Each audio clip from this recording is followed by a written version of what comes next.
Bueno, ya lo vamos a recibir a Rafa Tardáguila. Bueno, en un ratito vamos a hablar de la evolución del precio de la carne en el mercado interno, de cómo viene el consumo de carne, con Jorge López, director de Abasto Santa Clara. En el comienzo del programa repasábamos, Rafa, el valor medio de la tonelada de carne vacuna de Uruguay antes de la entrevista con el presidente de la Sociedad de Criadores de Angus, un mercado internacional que viene muy firme cerrando este cuarto mes de 2026. Vamos a hablar de la evolución de los precios. Aumentó el precio promedio de la tonelada de carne vacuna con respecto igual periodo del año pasado, casi un 18%. Rafa, hablemos un poquito de este escenario y de este contexto hoy de la carne vacuna y también de otras carnes, de otras proteínas de origen animal. Buenos días, Rafa, el gusto de saludarte. Sí.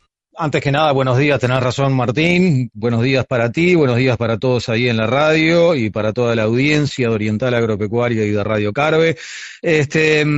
Porque sucedió una cosa interesante a nivel global en cuanto a la producción y a los precios de la proteína animal en su conjunto. La producción aumentó un 2,5% en el año 2025.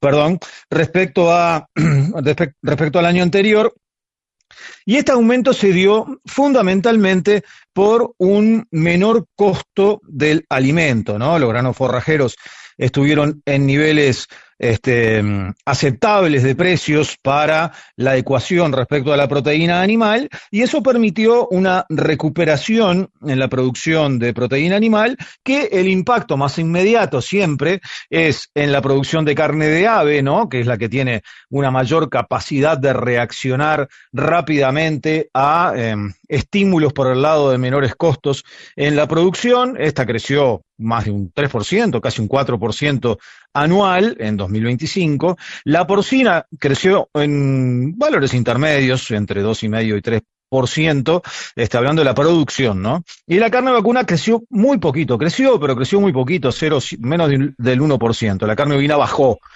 también cerca de un 1%. Lo interesante es que a pesar de este aumento en la producción a nivel global de la proteína animal, se ha dado una mejora en los precios, ¿no? Lo tenemos clarísimo acá en el caso de la carne vacuna y de la carne ovina también, pero los precios en el global del producto cárnico, ¿no? De las carnes en su conjunto, subieron más de un 5%, estos son datos de la FAO, respecto a 2024. Y eso, lo que me parece a mí que está queriendo decir es que la producción aumentó, pero hubo un aumento superior aún en la demanda global. ¿Y por qué puede haber habido ese aumento mayor en la demanda global? Y bueno, yo creo que hay un par de factores que ayudan a explicar eso. Por un lado, la tendencia hacia que queda atrás esa concepción de que la proteína y la grasa animal es un alimento Sí. que afecta la salud, ¿no? Y sobre todo las generaciones más jóvenes la están viendo como un alimento sano y necesario para consumir.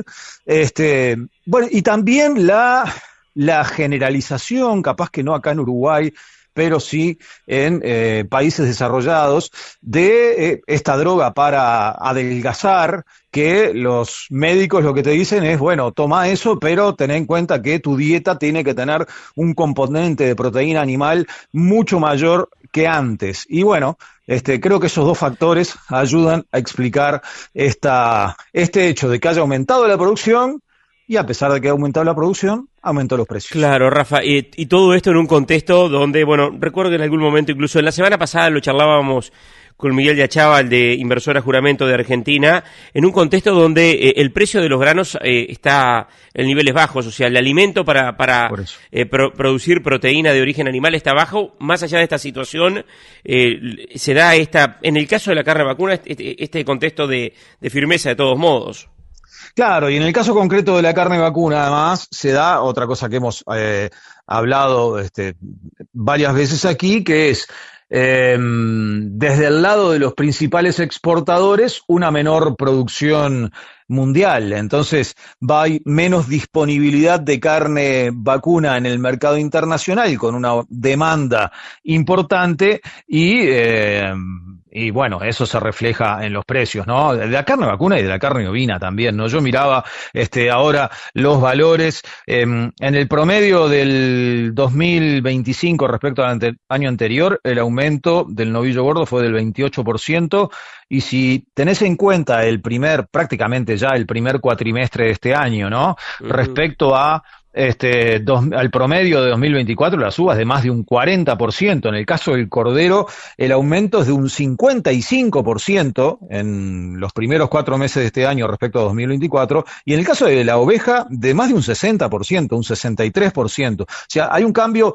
radical en los precios de las carnes que nosotros producimos, más aún en el caso de la carne ovina que de la vacuna, porque hay una disminución muy significativa en la producción de Oceanía, que concentra las exportaciones de esta proteína animal, pero bueno, nos estamos beneficiando de esta situación de forma muy notoria, ¿no? Rafa, gracias, retomamos el contacto enseguida de las 12, y a propósito del tema carne y mercado interno, en instantes vamos a conversar con Jorge López, director de Abastos Santa Clara. Gracias, Rafa. Estamos en una semana importante para lo que es la demanda en el mercado interno, así que lo escucharemos con atención.